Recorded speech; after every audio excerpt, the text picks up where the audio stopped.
Nabi kata, kullu ibnu Adam khata'.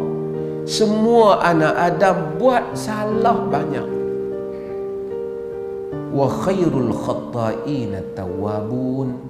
Dan sebaik-baik yang buat salah itu yang bertaubat. Hadirin dan hadirat yang dirahmati Allah, saya nak sebut hal ini walaupun tuan-tuan sebahagiannya rasa ataupun ada orang rasa macam tak besar tajuk ini, tapi inilah tajuk saya selalu ulang kerana ia besar bagi manusia sebenarnya. Yang menonton kita di serata tempat, manusia ini memerlukan tajuk ini. Kita memerlukan perkara ini. Tajuk ini bukan tajuk saya, tapi tajuk ini saya menukilkan apa yang disebut oleh Allah dan Rasulnya sallallahu alaihi wasallam. Apabila Nabi sallallahu alaihi wasallam bawa agama, tanda agama ini agama yang benar. Dia bawa agama, kemudian dia buka seluas-luasnya cerita tentang taubat. Kalau Nabi ni agama dia punya, dia rekaan dia akan elakkan pengikut daripada buat salah supaya patuh sepenuhnya kepada baginda. Tetapi tidak. Baginda sentiasa memberitahu tentang taubat, dan saya akan sebut tentang hadis-hadis yang berkaitan dengan hal itu. Allah Subhanahu wa taala ada banyak nama. Walillahi asmaul husna. Walillahil asmaul husna. Al-asmaul husna. Bagi Allah itu nama-nama yang baik. Tapi dalam banyak nama dia, ada nama dia Al-Jabbar, yakni Maha bertindak balas. Muntaqim, bertindak balas. Al-Jabbar, dia buat apa yang dia suka. Tapi apabila nak membaca kitabnya, dia memilih Ar-Rahman Ar-Rahim. Kita menyebut Bismillah Ar-Rahman Ar-Rahim. Boleh Bismillah Al-Muntaqim, Al-Jabbar, Al-Mutakabbir, semua nama Tuhan. Tapi ketika membaca hukum-hukum dan ayat-ayatnya, ketika membaca titah perintahnya, membacanya dengan Rahman dan Rahim, membacanya dengan kasih dan sayang. Kasih dan sayang Allah yang luas kepada hamba-hamba. Tuan-tuan hadirin dan hadirat yang dirahmati Allah, ada orang bila dia berkelahi dengan orang, dia bergaduh, kita tunggu, aku nak tengok dia nak main minta maaf ke tak kat aku. Tu tanda kita dendam kat orang tu. Betul tak? Kalau dia minta maaf tak apa, tak minta maaf dia jerah. Tapi kalau anak kita buat salah, dia masih kecil, kita kata apa? Kan minta maaf kat ayah sekarang, minta maaf kat mak. Sebab kita berinteraksi dengan anak kita, interaksi kasih sayang. Apabila kita baca Al-Quran, Allah kata wastaghfirillah innallaha kana ghafurar rahim. Mintalah maaf ke Allah. Allah itu Maha mengampuni dan Maha mengasihi. Disuruh kita minta maaf kat dia. Tanda dia yang memaafkan, tapi dia suruh kita memaafkan. Dia tak kata sesungguhnya aku menghukum kamu. Dia kata aku pengampun. Perkataan kita kata istighfar daripada ghafar. Allah itu ghafur. Ghafur, Arab kata ghafar, yakni dia tutup.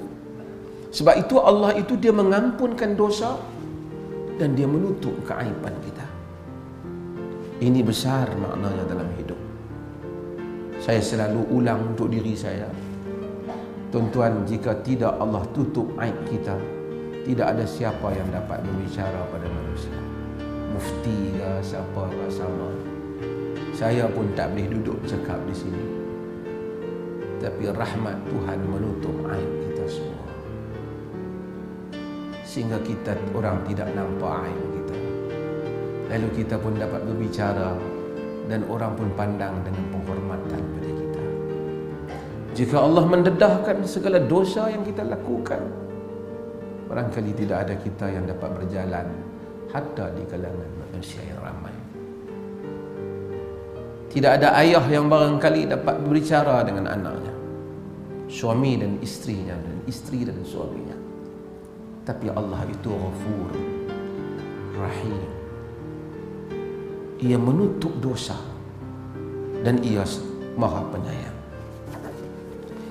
Dan Allah jadikan dosa itu, apabila kita lakukan, ia satu bebanan pada kita. Tuan-tuan hadirin dan hadirat yang dirahmati Allah dan para penonton sekalian, apabila kita buat dosa dan kemudian kita rasa bersalah terhadap diri kita, bersalah kita kepada Tuhan, mudah-mudahan rahmat Allah itu besar. Tapi kalau kita buat dosa kemudian kita rasa tak apa-apa, berarti Allah telah meninggalkan kita.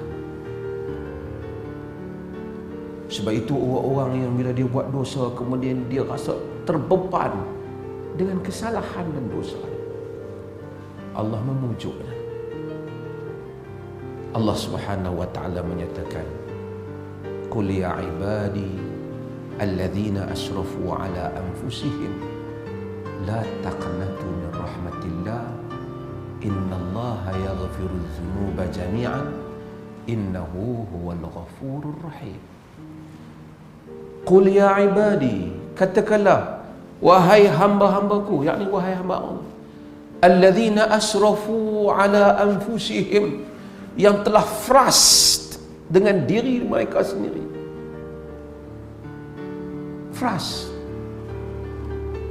Jumpa orang kata, hang ni hang itu dosa banyak, Tuhan pun tak ampun macam ni. Tapi kita buat dosa, kita rasa kita bersalah. Allah kata, "Qul ya ibadiyalladzina asrafu ala anfusihim."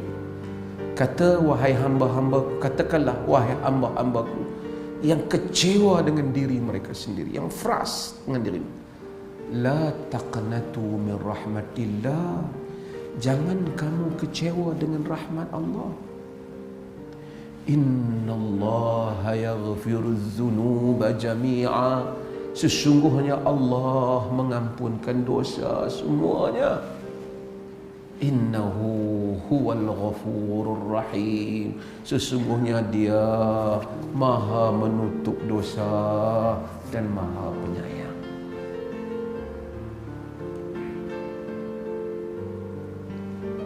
Tuhan mana seindah itu untuk memujuk hamba-hambanya. Jangan kecewa. Kamu buat dosa banyak, jangan kecewa. Taubat, mari ke aku.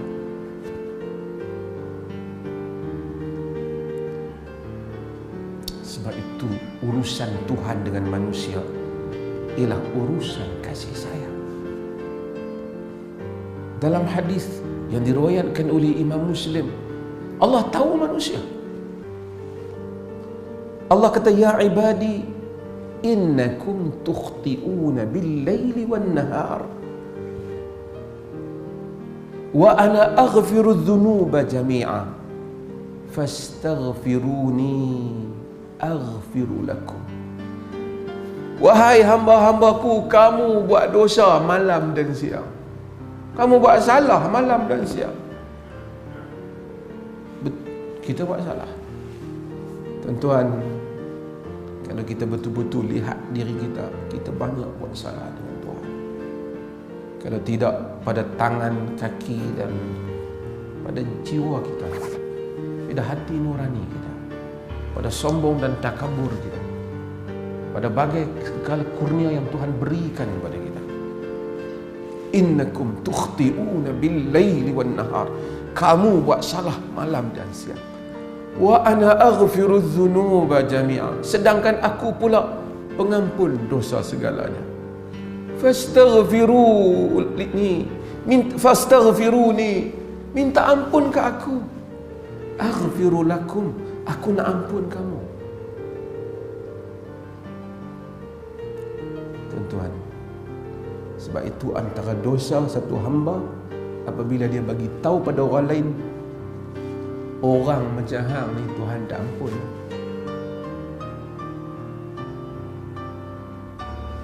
Kita siapa nak kata Tuhan tak ampun dosa orang? Sebab itu kita di dalam urusan hidup ni, dalam urusan dosa manusia, kita hukum atas dosa sahaja. Jangan hukum kedudukan orang yang buat dosa itu di sisi Tuhan. Orang berzina, orang minum arak, kita kata berdosa berzina, berdosa minum arak. Tapi jangan kata engkau satu manusia yang Tuhan laknat dan tak ampun. Tak boleh kata. Kemungkinan dalam sekelip mata dia istighfar ke Allah, Allah ampun dia. Dia lebih baik daripada kita. Sebab itu agama datang dengan yang pertama, dia memberikan harapan kepada manusia. Tuan-tuan pergi ke negeri yang hebat, kaya, Jepun dan seumpamanya. Dia punya peratusan bunuh diri dia tinggi. Sebab manusia bila buat salah, dia rasa dia tak tahu lagi macam mana dengan kesalahan dia. Dia satu pergelutan di dalam jiwa dia. Dia naik bangunan tinggi, dia terjun ke bawah, dia mati. Agama Islam, agama yang dibawa oleh Nabi kita Muhammad sallallahu alaihi wasallam, sentiasa panggil, buat dosa, Tuhan ampun. Buat dosa, memanglah anak Adam buat dosa. Dia tak kata orang tak pernah buat dosa macam hang. Kaum Nabi Nuh, kaum Nabi Nuh, berapa lama mereka lawan Nabi dia bang? Hampir 1000 tahun lawan Nabi. Tak ada jenayah, lama lawan Nabi. Apa Nabi Nuh kata kat dia bang? Faqultu astaghfiru rabbakum innahu kana ghaffara. Aku kata kepada mereka, wahai Tuhan, minta maaflah, minta ampun kat Tuhan kamu. Sesungguhnya dia Maha Pengampun. Bukan saja itu, yursilis samaa alaikum midrara. Kalau kamu minta ampun, dia buat turun hujan kat kamu. Bukan saja mau ampun Allah itu, mengurniakan lagi ke atas pendosa itu kurniaan. Setelah pendosa itu memohon keampunan. Saya sebut hal ini untuk diri saya dan sebut kepada yang merakam dan yang mendengar. Saya tahu anak muda, macam-macam orang tua yang terlibat dengan macam-macam benda dalam hidupnya. Kadang-kadang dia rasa orang macam aku ni tak ada tempat lah dalam agama ni. Mai orang masjid pula, masjid ni pun tak ada lah. Tengok semacam macam ni baru nak main masjid. Tapi tak, Tuhan tidak demikian. Kita kadang-kadang bertindak bagaikan kita wakil Tuhan, sedangkan Tuhan tidak demikian. Tuhan tidak bengis seperti yang digambarkan oleh sebagian manusia. Tuhan itu memujuk